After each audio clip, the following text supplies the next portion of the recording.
일본의 경영의 신이라고 불려지는 이나모리 가즈오라고 하는 사람이 있습니다. 이나모리 가즈오. 이 사람은 일본의 반도체 기업인 교세라라고 하는 회사를 창업한 창업주인데요. 이 사람은 일본에서도 놀라운 경영 신화를 이루어낸 사람으로 굉장히 유명한 사람입니다. 이 사람이 교세라라고 하는 기업을 창업한 이후에 굉장히 많은 사람들을 만났는데요. 이 사람들 중에는 이런 부류의 사람들이 있었다고 합니다. 어떤 사람들은 성공의 속도가 굉장히 빠른데 한순간에 폭삭 망하는 사람이 있는가 하면, 어떤 사람의 어떤 성공의 속도는 굉장히 더딘 듯 하지만 그러나 어떤 성공을 이루어냈을 때에 그 성공의 시간이 끝까지, 그러니까 결국 끝까지 살아남는 그런 사람이 있었다고 합니다. 여러분, 이 둘의 차이는 무엇일까요? 성공은 굉장히 빠르지만 금방 내리막길을 걸어가는 사람, 또는 성공까지는 조금 더디지만 그러나 끝까지 살아남는 사람, 이 둘의 차이. 이 이나모리 가즈오라고 하는 이 사람은 이 둘의 차이를 이렇게 설명을 합니다. 바닷속에 큰 기둥들이 박혀 있는데 수면 위로 그 기둥의 방향과 그 기둥의 굵기가 보인다고 가정해 보았을 때, 이 기둥이 어느 방향을 향하고 있는지, 이 기둥의 굵기는 어느 정도인지 다 알 수 있는데, 많은 사람들이 이 수면 위로 올라온 이 기둥을 건들면 이 기둥의 방향을, 그리고 이 방향의 질을 바꿀 수 있다라고 생각을 한다라는 것이죠. 그런데 이 수면 위로 올라온 기둥의 방향과 굵기를 바꾸기 위해서는 수면 위에 나와 있는 그 기둥을 건드는 것이 아니라 그 기둥 아래에 있는 수면 깊은 곳에 박혀져 있는 그 뿌리를 건들 때에 이 방향을 바꿀 수 있다라고 이야기를 합니다. 여기에서 수면 위로 보이는 이 기둥은 그 사람의 성격, 성향, 또 삶의 전반적인 부분을 이야기하고요. 기둥의 뿌리라는 것은 사람의 마음가짐을 이야기를 한다라고 이야기를 합니다. 즉, 사람이 이 마음가짐, 우리의 중심에 따라서 사람의 성격과 사람의 성향과 삶의 질, 삶의 방향이 결정된다라는 것이죠. 마음가짐이 바뀌지 않는다면 그 사람의 성격이나 성향이나 삶은 절대로 바뀌지 않는다라고 이야기를 합니다. 그는 한순간에 망하는 사람들의 특징이 한마디로 마음가짐이 틀려 먹었다라는 것을 이야기를 합니다. 매우 빠르게 성장하는 사람들은 성격이나 성향, 이런 모습들이 좋아 보이고 또 뛰어나 보이지만 큰 성공이 왔을 때 타락하게 된다라는 것은, 그러한 모습은 연기했을 가능성이 크다라고 이야기를 합니다. 그러나 더딘 듯 하지만 끝까지 살아남는 이 사람들은 마음가짐이 충분히 수련되어 있고, 이런 사람들은 쉽게 무너지지 않는다라고 이야기를 합니다. 토대가 부실하면 한순간에 무너진다라는 것이죠. 이 이나모리 가즈오라고 하는 사람이 90년을 살면서 사람을 보고 깨달은 점이 바로 이런 것이라고 합니다. 마음가짐이 모든 것을 결정한다. 라틴어 격언 중에 이런 격언이 있습니다. 일의 완성보다 일을 하는 사람의 완성이 중요하다라는 그런 격언이 있습니다. 얼마나 탁월하게 그 일을 진행하고 처리하는가 보다 그 일을 하는 사람의 인격과 어떤 성실, 성품, 그리고 마음의 동기가 온전하게 훈련되었고 준비되었는가가 더 중요하다라는 것이죠. 오늘 우리가 읽은 본문 말씀, 하나님께서 이스라엘 백성들에게 요구하시는 이 말씀들에 이러한 내용, 이러한 메시지가 담겨 있지 않나 생각을 해보게 됩니다. 하나님께서는 이제 모세를 이어서 가나안 땅으로 이스라엘 백성들을 인도할 인도자로, 지도자로 여호수아를 내정하시고, 가나안 땅에 들어갔을 때 정말 중요하게 여겨야 하는 것들이 무엇인가 하나씩 하나씩 말씀하시게 됩니다. 그렇게 말씀하시게 될 때에 우리가 읽지는 않았지만 28장 1절부터는 하나님께 제사를 드릴 때, 제물을 드릴 때 어떤 방법으로 드려야 하느냐, 하나님께 제물을 올려드리는 것에 대하여서 말씀을 하시고요. 그 이어서는 절기들에 대해서 말씀하고 있습니다. 가나안 땅에 들어갔을 때 수면 위로 떠오르는 우리들의 삶의 방향, 이스라엘 백성들의 삶의 방향이 어디로 향해야 하며 삶의 질은 무엇으로 채워져 있어야 하는가에 대해서 말씀을 하고 있는데, 그 말씀의 가장 기초적인 것으로 재물이 어떻게 드려져야 하는지, 그리고 절기를 어떻게 지켜야 하는지, 하나님 앞에 어떻게 드려야 하는지에 대해서 말씀해 주고 있는 겁니다. 하나님은 제사와 절기를 지키면서 이스라엘 백성들, 너희들의 마음 가운데 무엇이 채워져 있어야 하는가, 이것에 대하여서 말씀해 주고 있는 것이죠. 이것을 잘 지켜야, 이것으로 가득 채워져 있어야 너희들의 가나안 땅에서의 삶이 장수할 것이고 길이 끝까지 살아남게 될 것이다 라는 것을 말씀하고 있는 것이죠.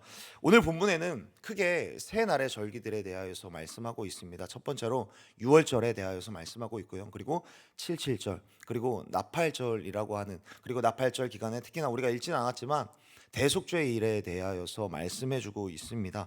하나님께서는 이 절기들 그리고 제사들을 말씀하시면서 꼭 정해진 방식과 방법대로 드릴 것을 말씀하고 있습니다. 그런데 우리가 유월절을 지키고, 이 이스라엘 백성들이 유월절을 지키고 나팔절을 지키고 대속죄의 일을 지키면서 하나님 앞에 이러한 정결 예식을 지키면서 하나님 앞에서 거룩하게 서야 하는 그런 절기들을 지켜야 하는 것, 이 의식을 지키는 것은 너무나도 중요한 일이라고 말씀을 하고 있는 것이죠. 그런데 여러분, 더 중요한 것은 이 절기를 왜 지키느냐가 더 중요한 줄로 믿습니다. 절기를 지키는 이스라엘의 마음 가운데, 그 마음의 뿌리에 무엇이 있어야 하느냐라는 것입니다.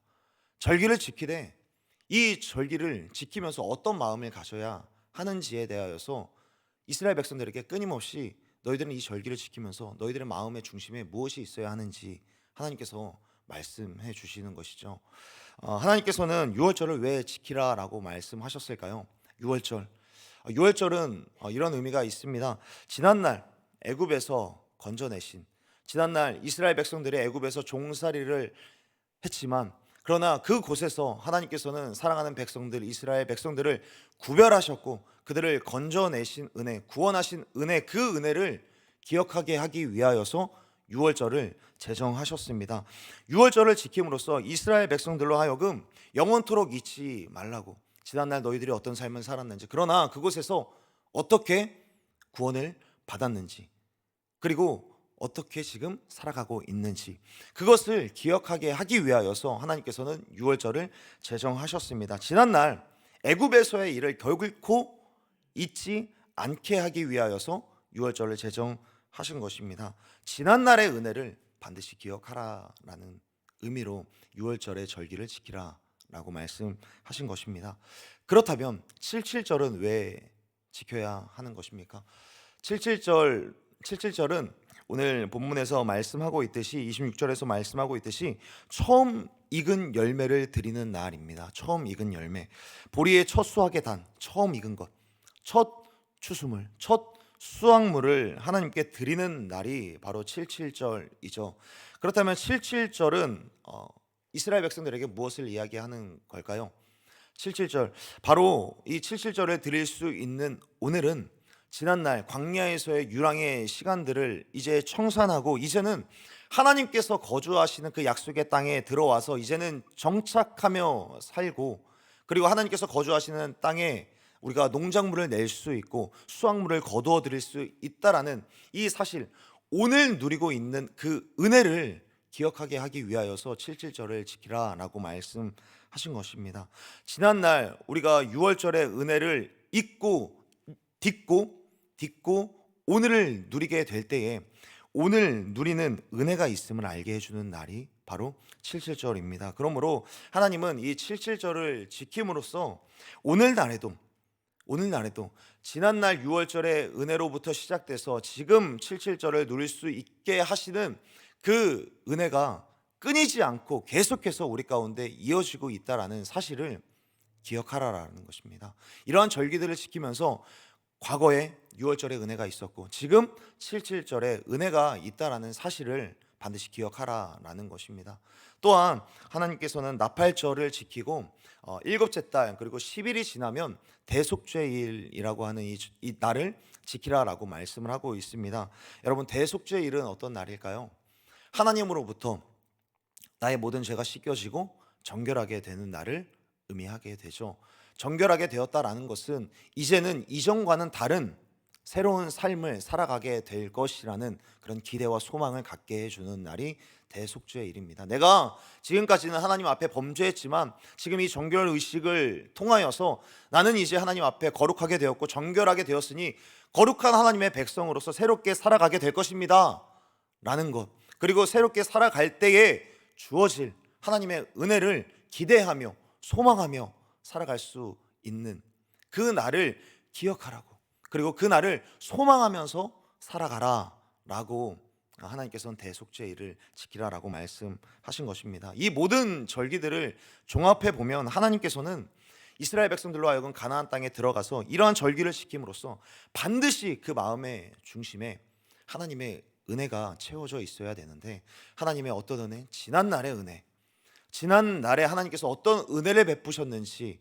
그리고 그 지난날의 은혜로 우리가 오늘 어떤 은혜를 누리며 살아가고 있는지, 그리고 오늘 주어지는 은혜로 우리가 어떤 은혜를 또 기대할 수 있고 어떤 은혜를 또 소망하며 살아갈 수 있는지를 하나님께서는 말씀해 주시고 있는 겁니다.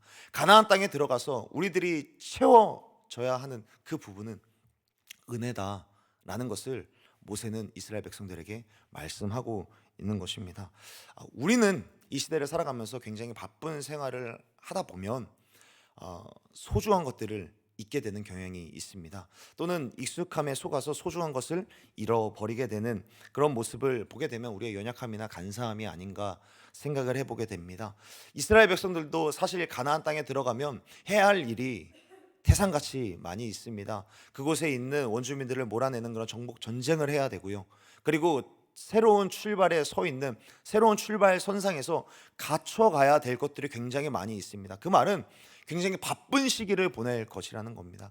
그런 바쁜 시기를 보내면 여러분, 절기를 지키고 이러한 헌물들을, 제물들을 하나님께서 정해주신 그런 방법대로 지키는 것, 그 일들은 그렇게 쉽지는 않을 것입니다. 지금 이 시대에도 어떤 바둑이나 낚시나 어떤 개인 취미 생활을 하다 보면 주의를 지키는 것조차 잊어버리는 그런 사람들이 굉장히 대다수에 이르는 그런 삶을 생각해 보면 이스라엘 백성들도 역시나 바쁜 일상에 젖어서 이런 절기도 잊어버릴 수 있고, 무엇보다 절기를 지켜야 하는 그 마음의 중심도 잊어버릴 수 있는 그런 가능성이 있는 사람들이기 때문에 하나님께서는 간절하게 요청하고 있는 것이죠. 너희들이 그곳으로 가서 무엇을 지켜야 되고 무엇으로 너희들의 마음의 중심을 채워야 하느냐?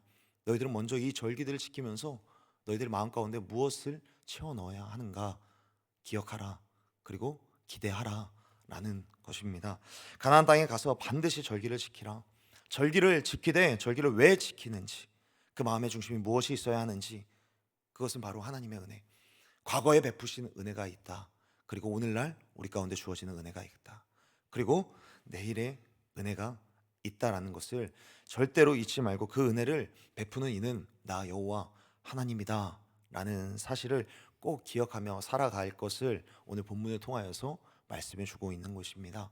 사랑하는 여러분, 오늘 하루를 살아가는 동안에 우리 역시 함께 기억했으면 좋겠습니다. 과거에 내가 어떤 은혜를 받고 오늘을 살아가는지, 그리고 오늘 하루를 살아가면서 하나님의 은혜가 어떻게 흘러 들어오고 있는지, 또한 내가 하나님께로부터 받은 은혜로 인하여서 내가 하나님 안에서 어떤 소망을 꿀 수 있는지, 어떤 은혜에 기대어서 내가 하루를, 그리고 내일을, 그리고 더 다음 날을 기대할 수 있는지, 그 은혜를 우리가 꼭 기억하며 살아갈 수 있는 저와 여러분이 되었으면 좋겠습니다. 수면 위로 올라온 우리의 삶과 우리의 삶의 방향, 우리의 삶의 내용은 무엇으로 채워져 있어야 할까요? 하나님의 은혜라고 하는 이 기초 체력으로 가득 채워져 있는 우리들의 삶이 되기를 간절히 소원하고 축복합니다.